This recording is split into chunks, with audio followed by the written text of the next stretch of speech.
How to download Outlook email. Hi guys, welcome to today's tutorial. In this tutorial, I will show you how you can download the Outlook email application.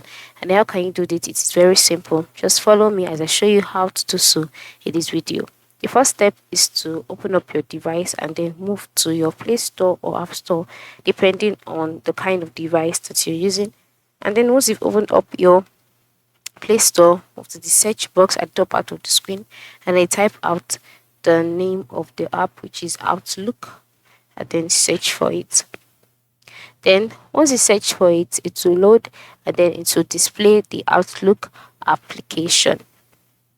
Once it has loaded, you would see the Outlook application being displayed, and then on the space or the space where you can see open on my own app, for you, you would see the option install.